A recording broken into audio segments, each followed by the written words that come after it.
Hey, what up? It's Brad with Home Love Construction, and I want to divert from my typical programming today. Usually I make videos talking to homeowners about construction, but today I want to talk directly to you, the contractor. And I want to put something, basically throw something in your face that I hope triggers you.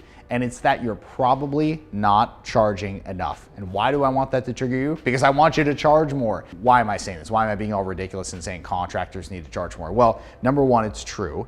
But number two, the real reason contractors actually need to think about what their margins are and how much they're charging. Maybe they don't need to charge more. Okay, let's be realistic here.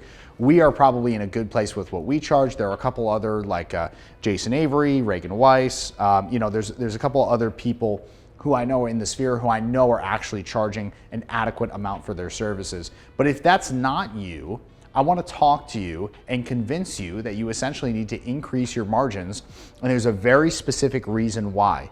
And no, it's actually not to make more money, it's actually to be happier and to compensate your staff adequately. Let me ask you a question. When you think about someone who has the ability to take resources from multiple areas, coordinate them, deal with probably on a daily basis 20 to 30 different people and vendors, go on a daily basis and make decisions on the fly that keep things moving forward, figure out unusual problems, and just generally be a great people person, likable, and people want to work with. Does that sound like someone who's on a $50,000 a year salary or a $120,000 a year salary? It's probably the latter. And so if you think about what it takes to hire those people on normal construction margins, you can't do it. So if you actually have a vision like I do for the construction industry, if you envision having professional people taking care of your clients in a way that just blows their minds and blows them out of the water and really services them to a level that they would think they would get at like a Burns Steakhouse, but they get it from a contractor, that just, blows people's minds. But in order to attract the talent and retain the talent that's going to be able to do that, you have to pay them enough. At the end of the day, look, this is not the popular truth, but it is the truth nonetheless. We live on an economic planet, right? The planet runs on money. You need money to buy things. You need money to live, to take care of your kids, to buy your wife, flowers, to put food on the table. It all requires money. And so people need to be compensated adequately for what they're doing. If you're a homeowner watching this and you're thinking, man, I got to do my remodeling now because prices are going to go up. Don't think about it that way. Think about it this way. Think about who would you rather have in your house? The professional who is vetted, has a background check. Most contractors, you want to know the real reason why most contractors don't background check their people? It's not because they don't think they'll pass the background check. It's because background checks cost $300 and they can't afford to do that for everybody they hire because they have such a high turnover rate, and they would have to be spending thousands of dollars a year on background checks. The whole thing comes down to money at the end of the day. That is what all woes in contracting come down to, is insufficient funding. It's not charging enough for your product. That's always what it comes down to. And so let me hack away at another myth real quick, the 10 and 10, right? The 10% overhead, 10% profit. Okay, let's think about this. If you do construction, even if you do $3 million in a year, which is, that's a decent little business you got going on. $3 million, you're affecting a lot of people. You're changing a lot of lives at $3 million.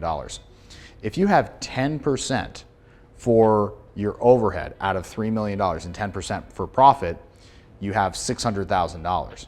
So if the owner is making $100,000, you're gonna have expenses of at least $200K. For sure. If you look at vehicles, insurance, the insurance for that company alone is gonna be, the insurance alone is gonna be like 16K, 17K.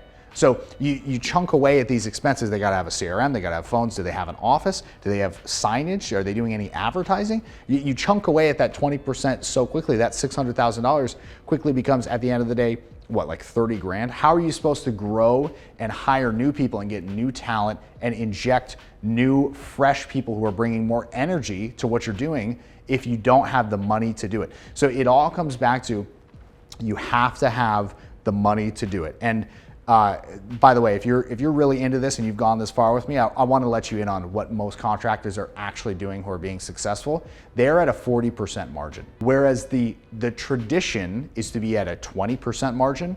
Most contractors who are successful right now are at a 40% margin, 40, okay?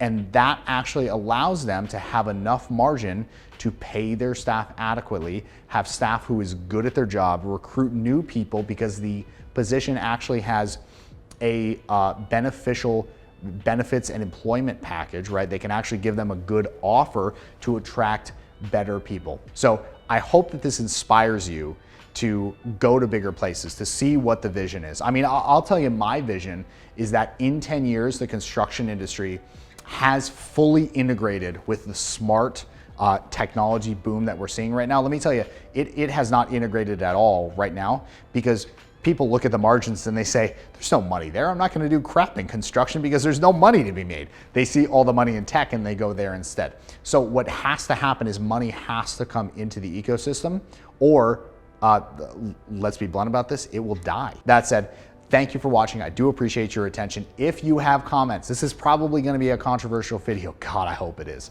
If this was a controversial video for you, leave a comment telling me what you thought. Also, be sure you subscribe on YouTube if you've not already, and like us on Facebook. It does help us to reach more people, which then allows us to bring in more clients, do more construction projects, and make more videos to help boost the industry as a whole. So if you want to support construction, support me, subscribe and like us on Facebook.